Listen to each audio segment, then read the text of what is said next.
Karena saya ini merantau, sederhana waktu merantau ini, cari makan siang masih mahasiswa itu ikut organisasi gitu kan. Ada kegiatan. Ada kegiatan gitu. Itu dipegang, rambut saya dipegang, dicetok sampai sini sampai 5 kali. Kening saya gini oleh Pak Hendra. Saya rutin gitu dengan mak itu ya ikut terus bertani. Saya jarang dulu main dengan teman-teman. Wan katanya, nanti kalau kamu sudah selesai kuliah, mak ingin kamu seperti bapak itu. Wah, Subhanallah. ya, itu tahun 92 Mas Rono. Tetapi saya ingin cerita bahwa bagaimana cara Allah mengijabah doa seorang emak yang jauh dari kampung halaman. Mohon maaf Mas Rono, buta huruf, tapi doanya dimakbulkan oleh Allah Subhanahu wa Ta'ala.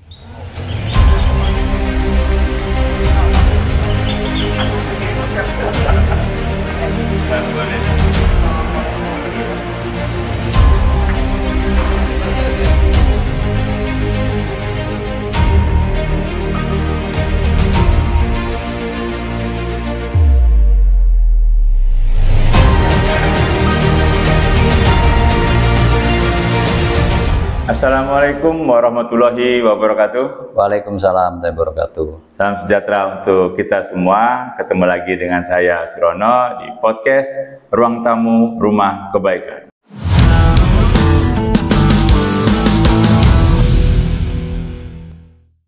Alhamdulillah wa syukurillah, rezeki bulan Ramadan, Ruang Tamu podcast kita ini didatangi langsung oleh, wah ini saya sulit berkata-kata ini orang nomor 1 di Palembang, tapi hari ini dengan sangat santai datang ke tempat kami. Kita sapa langsung PJ Wali Kota Palembang, pimpinan kita Bapak Dr. Andes Haji Ratu Dewa MSI. Assalamualaikum Kak. Waalaikumsalam warahmatullahi wabarakatuh. Sehat Kak? Alhamdulillah, syukur sehat walafiat. Kalau hari Sabtu Minggu ini nih memang tidak ngantor atau untuk family time Kak? Biasanya Sabtu Minggu itu saya tetap kadang ada pengaduan warga, saya tinjau.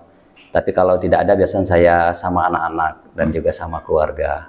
Soalnya kemarin ketika dikabari Pak Wali mau ke sini, kami udah siap-siap mau pakai baju batik. Ternyata Pak Wali pakai kaos santai, celana jeans.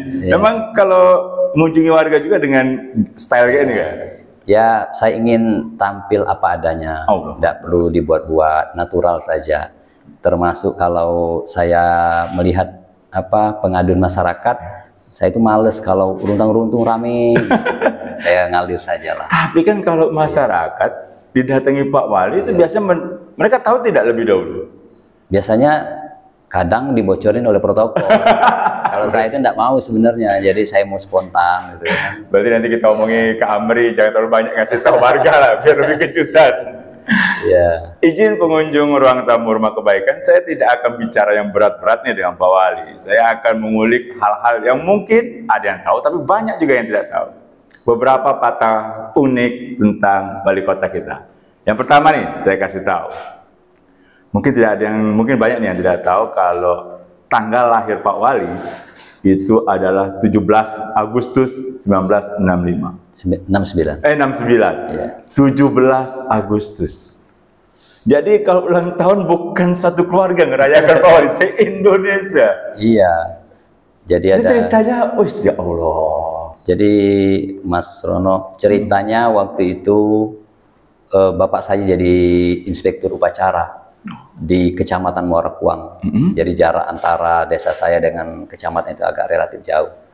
Kira-kira jam 10 kata emak saya itu, bapak sudah jadi inspektur, saya dalam posisi sudah sakit perut. Menjelang dia pergi itu sudah ada gejala mau melahirkan, tapi dia tetap melaksanakan tugas negara kan. Akhirnya waktu pas hari Jumat itu pagi, beliau selesai jadi inspektur, saya lahir. Dan pas hari Jumat Pak Wali? Ya alhamdulillah pas hari Jumat. Hari Jumat tanggal 17 Agustus. Berarti kalau kita nggak tahu Pak Wali ulang tahun kayaknya sedikit yang ngucapin. Indonesia Raya mengucapkan ulang tahun sampai sedunia ini. Pak Wali, siap. Saya juga dapat fakta. Anak ke-8 dari 9 bersaudara. Iya, iya. Dengan keluarga sebesar itu, waduh, itu bagaimana bisa diceritakan nggak masa kecilnya gimana Pak Wali? Iya, kebetulan saya 11 saudara. 11, meninggal 2, terus tinggal 9. Jadi 9 anak saya yang ke-8 dari 9 bersaudara. Kalau bahasa Palembangnya bungsu lanang. Bungsu lanang. Bungsu lanang. Jadi bungsu lanang ya banyak kisah historis lah. Apalagi mohon maaf, saya ini kan dari keluarga marginal. Masyarakat yang ya uang yang kurang lah kira-kira. Walaupun waktu itu Bapak hanyalah seorang pegawai negeri, tetapi golongan yang sangat rendah. Tetapi beliau di saat itu menjadi, kalau bahasa kita, krio kan di dusun. Tapi guru ya, guru. Jadi merangkap berkebun. Emak saya sehari-hari bertani, cocok tanam, nanam cabai, nanam timun, sayur mayur lah di kebun. Tetapi ada, ya kalau saya ceritakan ini, buku saya ini ada 3. Iya, benar. Ada 3 macam di sini buku saya. Ya, ini sebenarnya yang saya ceritakan itu ada di sini. Oh ya. Ini sebuah buku Mas Rono tentang Ratu Dewa, sebuah memoir. Lengkap di sini, mulai saya dari lahir sampai saya pegawai. Kalau ini di Gramedia ada tidak? Iya, ada semua. Nah, ini pengunjung ruang tamu Rumah Kebaikan. Ya. Silakan nih untuk menginspirasi anak-anak muda nih untuk membacanya. Oke. Kalau ini buku khusus masalah ekstraksi sebuah doa. Ini doa dari seorang emak saya. Subhanallah. Seorang emak meninggal di usia 94 tahun. Ini buku ini lengkap juga bagaimana pengabdian, ketulusan saya dengan seorang emak. Dari saya kecil sampai dengan saya berkeluarga sampai bekerja. Jadi kalau istilah saya itu, tidak ada kesuksesan tanpa kerja keras, tidak ada kesuksesan tanpa perjuangan. Tetapi jangan pernah lupa buat adik-adik generasi Z, generasi milenial, tidak ada kesuksesan tanpa dorongan dari seorang emak, orang tua. Ngomong kosong lah kalau tidak ada doa itu. Kalau itu, ini buku Bunga Rampai. Ini Bunga Rampai, tulisan-tulisan lepas saya ketika masih jadi seorang aktivis, jadi mahasiswa. Kebetulan hobi menulis. Ini banyak kritik-kritik sosial sebenarnya kalau di buku ini. Ya ampun. Dan buku-buku ini oleh-oleh untuk kami Pak Wali ya. Karena kami membuat perpustakaan, nanti kami pajang, dan insya Allah ini bakal menginspirasi banyak orang. Siap. Saya tertarik dengan buku ini Pak Wali. Ini pengunjung ruang tamu, kita tahu kalau Pak Wali berduka ketika di tanggal 17 Desember 2023 ditinggal oleh almarhum Ibunda. Bagaimana sih sosok almarhum Ibunda di mata Pak Wali? Saya kalau cerita ibu ini rasanya gimana gitu, karena saya begitu dekat dengan ibu. Jadi mulai saya lahir, terus saya dibesarkan, saya selalu ikut ibu di kampung. Kalau saya merantau sejak dari SD tamat, masuk SMP, saya terus merantau di Palembang. Dari sini, dari Palembang 124 kilo jaraknya. Waktu itu jalan jelek, sarana transportasi minim sekali. Jadi Mas Rono, setiap saya pulang dari sekolah ketika libur ke kampung, saya pasti tidak langsung ke desa, ke dusun saya. Saya mampir dulu ibu saya, emak saya. Kadang emak lagi menanam padi, terus bercocok tanam, merumput. Saya ke sana, saya bantu emak. Menjelang maghrib, baru saya sama-sama dengan beliau. Sambil dia bawa, kalau bahasa kami bawa kambu gitu ya, yang di belakang itu. Dan itu saya lakukan sampai saya selesai serata 1. Sampai serata 1. Saya rutin itu dengan emak itu ya ikut terus bertani. Saya jarang dulu main dengan teman-teman. Dulu kan ada, kalau kita main olahraga poli ya di Karang Taruna. Iya, biasanya saya jarang ikut. Saya selalu ikut emak terus ke kebun gitu kan. Tapi ada cerita yang sangat membekas di saya, Mas Rono. Waktu saya itu masuk kuliah itu tahun 1987. Masuk kuliah tahun 1987, selesai kuliah tahun 1992, 4 tahun. Jadi waktu saya wisuda sarjana, saya didampingi oleh ada bapak, emak, dan ayu tertua saya. Nah, waktu itu saya ingat betul di tahun 92 yang mewakili wali kota adalah seorang sekretaris daerah. Nah, waktu pemindahan kuncir, mak saya bilang ke saya, nama kecil saya itu Iwan di situ, Mas. Oh, ada Iwan. ya, Iwan, katanya gini, Wan katanya, nanti kalau kamu sudah selesai kuliah, mak ingin kamu seperti bapak itu. Katanya. Wah, Subhanallah. ya, itu tahun 92, Mas Rono. Baru tamat S1? Iya, seperti bapak itu. Nah, kebetulan bapak itu yang dibilang oleh emak saya itu adalah seorang sekretaris daerah. Itu tahun 92. 1 April 2019 saya benar-benar dilantik menjadi seorang sekretaris daerah. Artinya bagaimana cara Allah mengijabah doa seorang emak dengan perputaran waktu yang cukup lama. Saya bukan ingin cerita tentang kesuksesan seorang Ratu Deo menjadi seorang pejabat, tetapi saya ingin cerita bahwa bagaimana cara Allah mengijabah doa seorang emak yang jauh dari kampung halaman, mohon maaf Mas Rono, buta huruf, tapi doanya dimakbulkan oleh Allah Subhanahu wa Ta'ala. Maka saya selalu berpesan dengan staf-staf saya di kantor, dengan siapapun juga, kalau emak kita masih ada, jangan pernah menyakiti beliau. Terus kalaupun dia sudah meninggal, jangan pernah lupa mendoakannya. Saya bisa sukses gini, itulah resepnya, nggak ada resep lain. Itulah cerita. Hanya doa, berbekalkan doa seorang emak. Sampai beliau meninggal di pangkuan saya. Kalau saya tidak pulang itu pasti dia menangis setiap lebaran. Subhanallah, ya Allah, kita Cerita. berdoa khususlah untuk almarhumah dari Ibunda Pak Wali kita. Semoga beliau ditempatkan di sisi yang layak. Amin ya Allah. Amin ya Allah, amin ya Allah. Pak Wali, saya juga dapat cerita. Pak Wali sampai pengen lulus pertanian demi karena seorang emak yang petani. Iya benar. Ada benar itu ceritanya? Iya benar. Jadi saya ini kan kalau emak nggak ke kebun, biasanya saya ikut kakak. Kakak tertua saya juga sudah meninggal, sama Ayu ipar saya. Karena saya sering ke kebun, terinspirasilah saya. Kalau gini saya mau bercocok tanam saja, berkebun gitu kan. Maka terlintas waktu itu saya ingin jadi seorang insinyur pertanian. Itu cita-citanya. Bahkan selesai dari SD, SMP, SMA, mau selesai S1, saya sudah siap-siap waktu itu mau daftar ke salah satu perguruan tinggi negeri, tinggi swasta. Swasta. Mau daftar pertanian. Tetapi seiring waktu kakak saya melarang saya, bahkan sudah mendaftarkan saya di perguruan tinggi negeri di UIN. Di UIN. Ya makanya insinyur ke pertanian tidak kesampaian.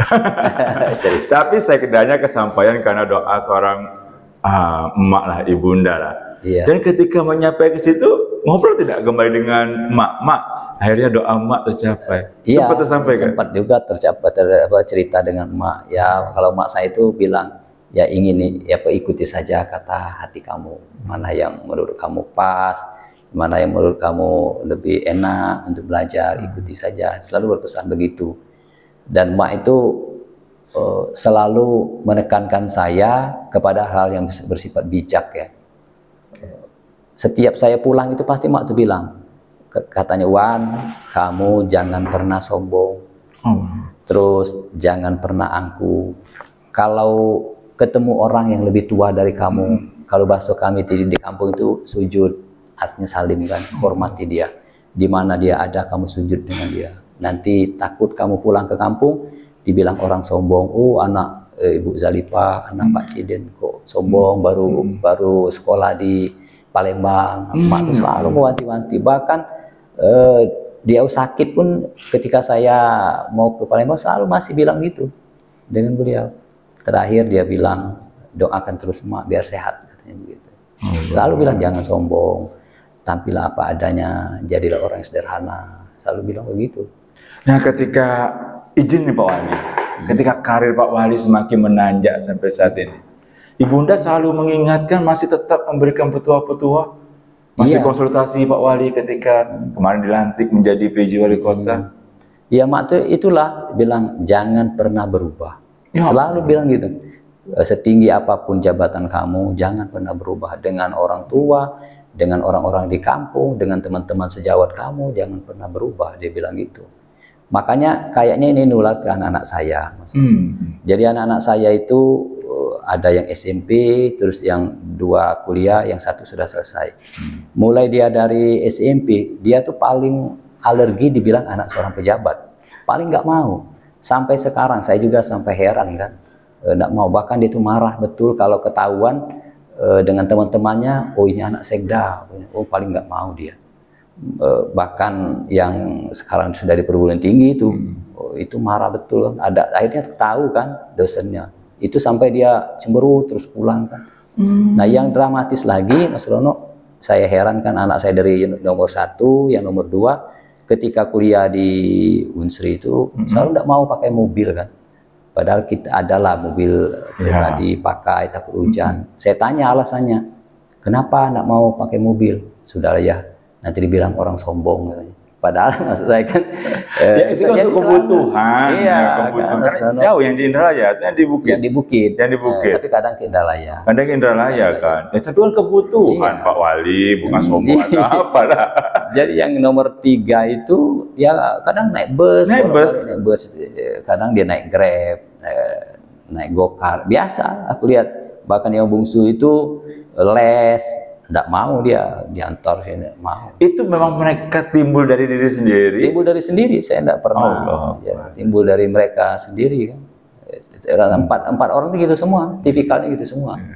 Kalau Ayunda di rumah, ketika mengikut, pasti kan dari awal mengikuti jejak karir Pak Wali.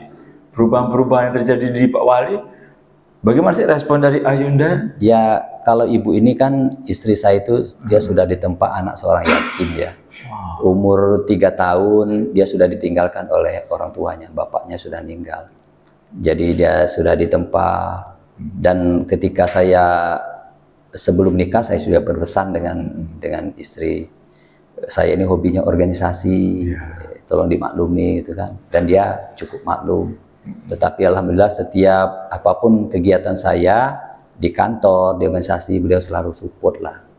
Bahkan makanya kalau Sabtu Minggu ada waktu luang, kadang jalan sama-sama keluarga gitu. Wah, masih menyempatkan diri, kalau kayak itu pengunjung ruang tamu rumah kebaikan pengen nih sekali-sekali yang podcast dengan Pak Wali, tapi ibu di rumah karena pasti banyak Pak Wali bisa menginspirasi ibu-ibu yang ada di Kota Palembang lah. Nah tadi Pak Wali menyerempet sedikit ke organisasi di kemahasiswaan. Benar. Banyak nih mahasiswa yang sekarang ikut organisasi, tapi merasa, aduh, ini kapan lah digunakannya sih pengalaman ini? Apa sih kalau menurut Pak Wali pengalaman berorganisasi membentuk karakter? Ya, saya ini mulai dari semester pertama ya, tahun 87 sudah ikut organisasi intrakampus. Jadi di Senat Mahasiswa.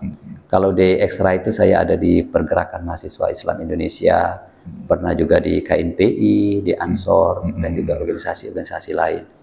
Ya karena ini saya kan tidak banyak tuntutan Mas Rono. Pertama pengen jadi cari pengalaman, terus cari sahabat, terus ya sedikit-sedikit dapat pengetahuan lah. Karena saya ini merantau, sederhana waktu merantau ini, cari makan siang masih mahasiswa itu ikut organisasi gitu kan. Ada kegiatan. Ada kegiatan gitu. Terus tidur di Senat sama-sama. Nah yang saya waktu itu ingat betul pencalonan Ketua Umum Senat Mahasiswa. UIN ya? Dulu ya IN ya? IN ya, di Fakultas Usuluddin. Saya itu tidak mau sebenarnya calon kan. Saya kan pakainya dari dulu begini-beginilah. Kalau kuliah pakai buku 1 lembar, kadang juga sepatu kayak disandalkan gitu kan, rambut panjang. Rambut gondrong. Iya, gondrong kan. Nah, ternyata itu waktu itu pemilihan langsung Ketua Umum Senat. Saya tidak kira. Ternyata suara terbanyak waktu itu saya waktu pemilihan langsung. Yang milih mahasiswa langsung? Mahasiswa seluruh di fakultas itu. Nah, mulai dari sana lah kan, oh ternyata para mahasiswa itu senang yang gaul lah kan. Yang kalau bahasa kita tidak perlu cak ketakuannya, tidak perlu cak kecengkiannya. Enggak, ini pengunjung ruang tamu kebaikan, ini bentuk kerendahan hati dari Pak Wali. Sebenarnya kawan-kawan itu memilih pasti karena sosok kepemimpinan Pak Wali, bukan hanya penampilan lah. Tidak mungkin suara terbanyak diberikan kepada hanya penampilan, pasti sosok kepemimpinan. Nah, saya penasaran dari kata merantau. Memang benar-benar merantau sendirian Pak Wali di Palembang? Iya, saya merantau, menyewa rumah. Kalau dulu di Lebak Mulyo, di bawah rumah orang. Ya, uang saya dengan kakak ada 2 orang nyewa di sana. Jadi ada cerita sedikit. Boleh Pak Wali, kita hari ini pengen mendengarkan versi lain dari Pak Wali nih. Cerita.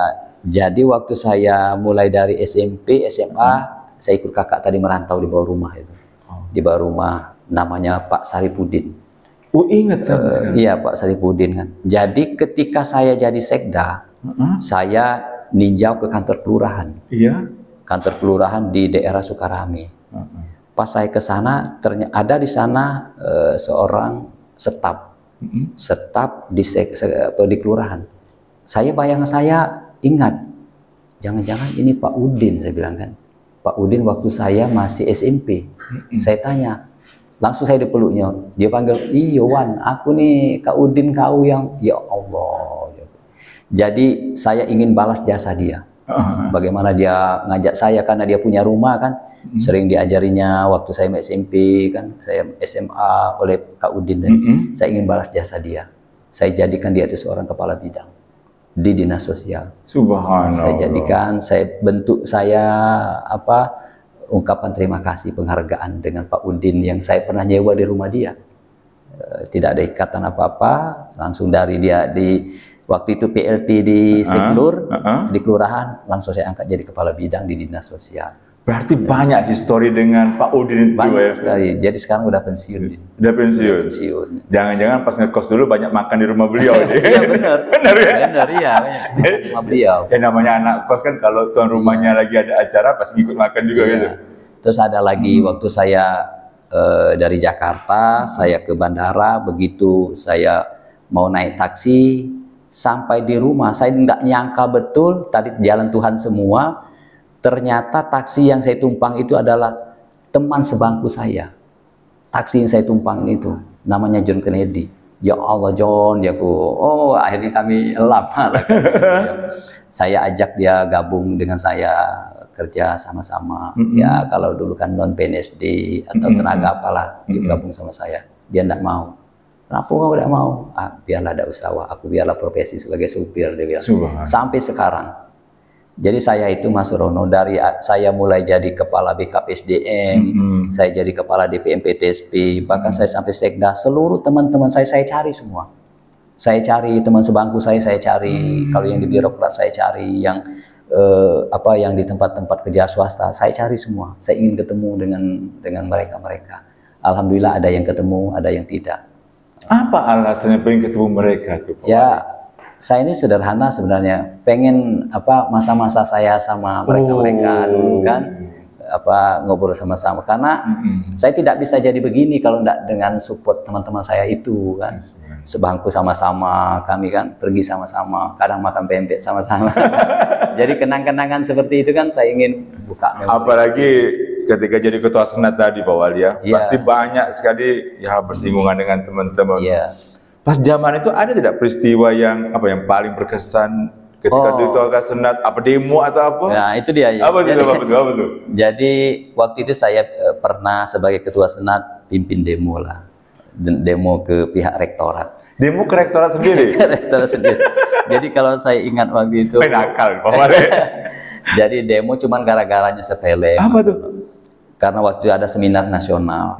Seminar nasional. Sementara para dosen yang ada di sana, pegawainya itu uang pendaftarannya cukup murah sekali, murah kan. Nah kami mahasiswa itu dibebankan dengan harganya cukup tinggi.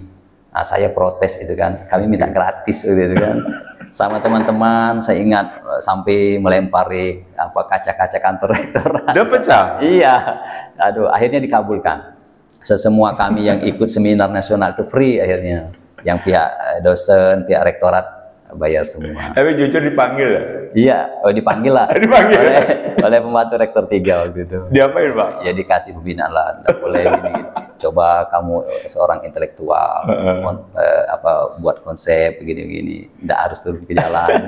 Tapi itu karena tuntutan sebagai ketua senat. Ketua senat, ya iya. Benar, Mas Rono. Berarti mereka ngomong ayo itu. Iya, pakai pakai toa, ya. Pakai spanduk gitu. Itu yang di kampus. Kalau di luar kampus lebih sering lagi. Kalau di luar kampus pernah waktu itu dengan teman-teman dari Menua. Wow. ke jalan. Wah. Resimen mahasiswa. Iya. Ini sebenarnya banyak yang mau kita obrolin Pak Wali, tapi nanti kita ngobrol lagi. Saya minta izin Pak Wali mau luangkan waktu ke sini karena kita bicara ke tema yang lain. Tapi yang dekat-dekat akhir podcast ini saya mau menyinggung soal arti guru bagi Pak Wali. Karena kan kita kan sebagai mengikuti jenjang entah karir apa kan tidak lepas dari pendidikan, dari yang diberikan oleh guru. Jadi bagi saya memang kita pahami bersama guru itu adalah pahlawan tanpa jasa ya. Nah, ya. Tetapi saya ini kalau bicara guru adalah saya juga dibesarkan oleh guru. Keluarga saya besar dari guru kan. Saya bisa begini kan karena gajinya dari seorang guru. Guru. Istri saya juga seorang guru. Terus saudara-saudara saya juga mulai dari PAUD, TK, SD, SMP, semua mayoritas guru. Artinya kalau bicara guru itu adalah sesuatu yang luar biasa yang tidak terbayangkan oleh kita semua, karena itu adalah sosok pahlawan yang sulit tiada tandingan. Saya kira sosok guru di mata saya. Ya. Ada tidak guru yang paling diingat Pak Wali? Oh ada. Siapa tuh? Namanya Pak Hendarmis. Masih hidup atau sudah almarhum?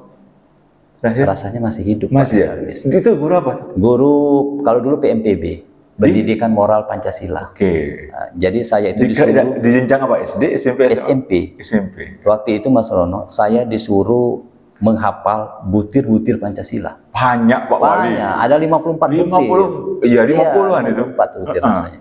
Saya kelupaan 2 waktu itu. Hafal Pak Wali? Hafal. Saya dulu jujur saja Mas, saya jago Pak kalau soal menghafal. Saya itu paling pusing kalau hitung-menghitung. Nah, kayak pelajaran matematika, fisika, nah itu ya walaupun gitu, nah itu juga salah satu inspirasi saya ngambil waktu itu jurusan A3 sosial dan di SMA saya pernah juara umum, terus ketika kuliah juga alhamdulillah dengan predikat sangat memuaskan, terus S2 di cum laude. Nah, jadi balik ke cerita tadi. Iya, yang Bapak tadi, saya penasaran itu. Karena saya 2 enggak bisa ngapal itu. Jadi kepala saya itu dipegang, rambut saya dipegang, dicetok sampai sini sampai 5 kali. Kening saya gini oleh Pak Hendra di sini. Tapi itu kan zaman ini ya, zaman Pak Wali. Ini jangan disalahartikan pengunjung, itu zaman Pak Wali masih SMP beberapa puluh tahun yang lalu. Tapi tidak marah kan Pak Wali? Oh, enggak, justru jadi motivasi. Jadi motivasi. Terus yang kedua, saya pernah ditampar di belakang sini oleh namanya guru, itu SMA. Pak Bustomi. Nah, sekali lagi ini diajak oleh teman saya tadi, namanya John Kennedy kan. Karena pelajarannya kosong, saya diajak keluar mau nonton waktu itu. Nonton film oleh Pak John. Keluar, akhirnya kami keluar, Pak Bustominya masuk. Nah, itu besoknya saya dipanggil, saya dapat hukuman. Ini kalau bahasa sekarang bukan keluar kawan, minggat. Minggat. Ini bahasa halus Pak Wali keluar. Minggat. Berarti Pak Wali dan tanda kutip ya agak nakal juga ketika sekolah ya. Tapi tetap itu dalam koridor masih wajar lah Pak Wali. Makanya ada beberapa guru kayak guru PKK saya yang cukup berkesan, namanya Bu Nur Hayati.